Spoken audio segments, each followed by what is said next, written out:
During its early history, the United States government acquired land. Ownership of the land was transferred to others in a variety of ways. The Homestead Act of 1862 was signed into law by President Abraham Lincoln to encourage the settlement of the new country. An application for a land patent was obtained by staking out a 160-acre plot of land and paying a small filing fee.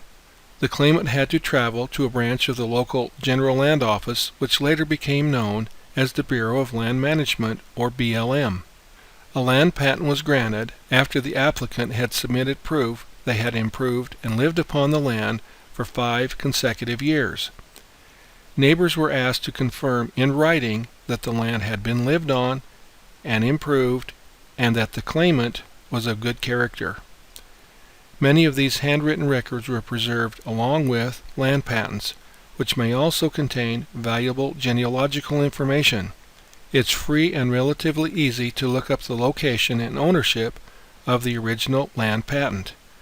You can also display the geographic location of the homestead during your search and later by using Google Earth. We will be using the Firefox browser during this presentation.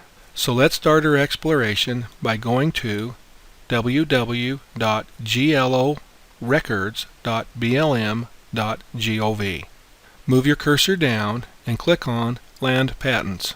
First, you'll need to select a state. In this case, we will select Idaho. You'll then need to enter the last name and the first name of the individual you are searching for.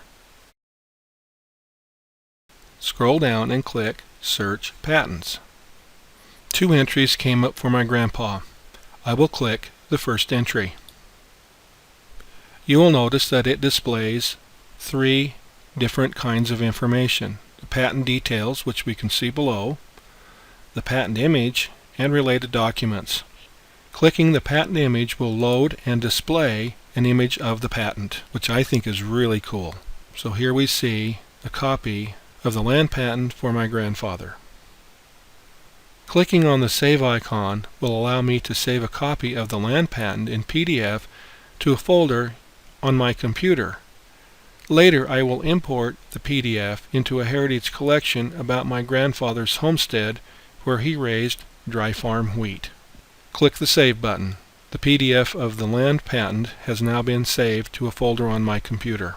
Clicking on the Land Patents Detail tab will allow us to see where the land patent or homestead was located. So let's scroll down. We see a map of the United States. We need to come up here and click on the 2 documents it found.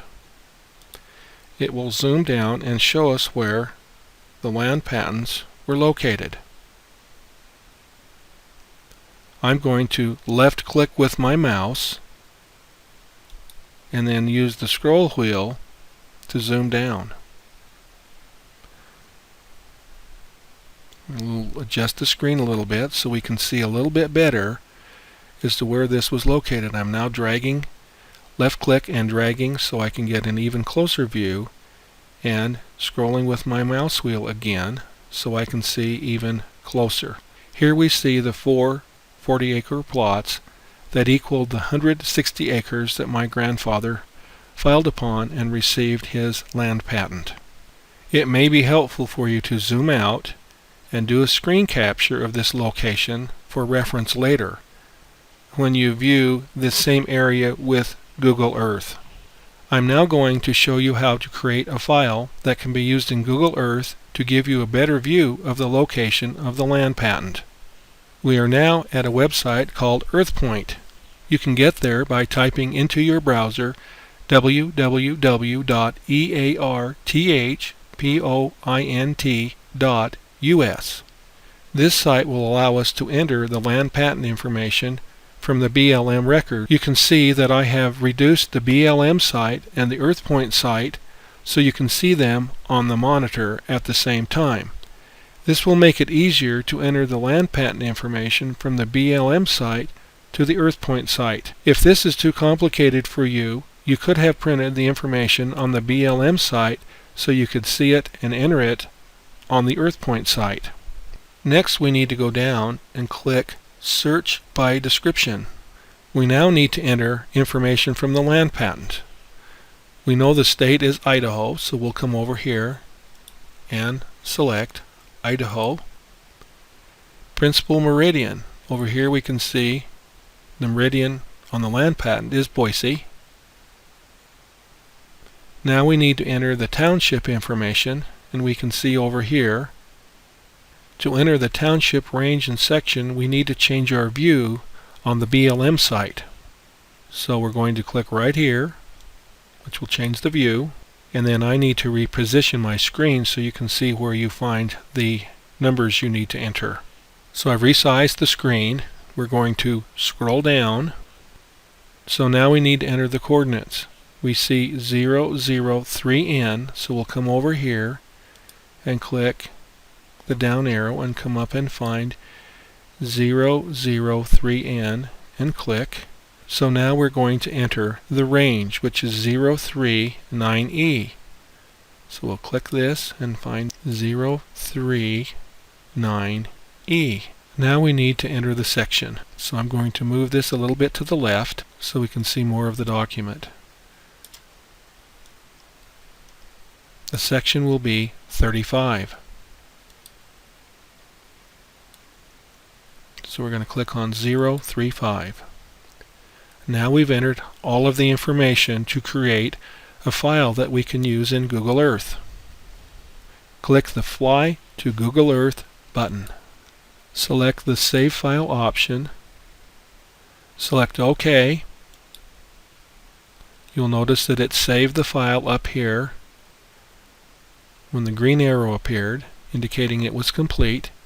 Click on the little down arrow, and you see the file that was just created. You now have a couple of options regarding the KLM file that you have just saved. Click on the down arrow up here in the browser, and you will see the file that has been saved.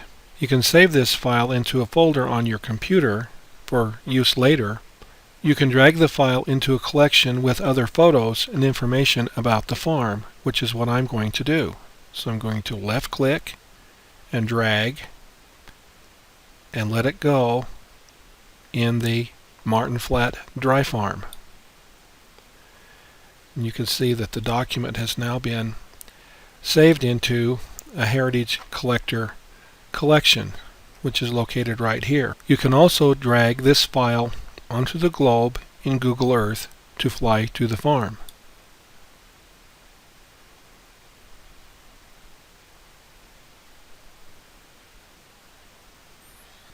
We can see the area of the 160 acres that my grandfather homesteaded. The 4 plots are right here, and you can determine that by looking at the capture or the screen showing the location of the land patent at the BLM website. I'm now going to drag the KLM file that was saved directly into Heritage Collector. Left click, hold, and drag and drop on top of a thumbnail in the Heritage Collector collection. And there you see that it is now in the collection, making it really easy. Now I'm going to double click so that we enlarge Heritage Collector and show you what happens when I double click on this KLM document that we just created and copied into this collection on the dry farm of my grandfather. So I will double click, it loads Google Earth, and now it will fly us right to the location of the farm directly from Heritage Collector. And if we zoom down, we can see, if we zoom down or zoom in and reposition the screen, we can start to see a much closer view of where the 160 acres were, which are these 40-acre plots right here, which combined make 160 acres. This is where you may want to compare the view in the BLM site so you can tell exactly which of these plots were those that were part of the land patent. So this is a really neat and interesting way to interactively fly right to the location of the dry farm using the information from the land patent that was converted to the KLM file and then placed in Heritage Collector so that we could fly right to the location of that farm from Heritage Collector. I'm now going to show you how you can link the KLM file so that it can be copied and displayed in Heritage Collector. We're going to the top left and we're going to click the Collections menu. We're going to go down and click Preferences. Then we're going to go over and click on Register Doc Types. Down here where it says Extension, type KML, and then we're going to click Browse. This brings up a screen that will probably be on your computer up a level, and it might just be your C drive. If that's the case, you'll need to scroll down and open the program files x86 by double-clicking on it. I now need to find Google, which is where the Google Earth program will be located. So I will double-click on Google, and then I click on Google Earth. I will next click on Client, and right down here you see this blue icon for Google Earth.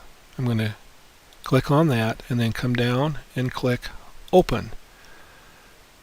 You'll now see a path. Don't worry about understanding paths, indicating where the Google program is located on your computer.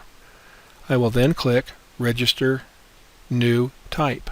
Now I have linked the KLM file with Heritage Collector, and I will say OK. So now you can copy or drag KLM files into Heritage Collector and then double click, and it will automatically load Google Earth and fly you to the dry farm, which I think is really fun and will be of great interest to the younger members of your family who are really into technology. I hope you've enjoyed this short tutorial, and please don't be afraid to try and follow the instructions so that you will be able to have more technology and interactivity with the information that you have in Heritage Collector.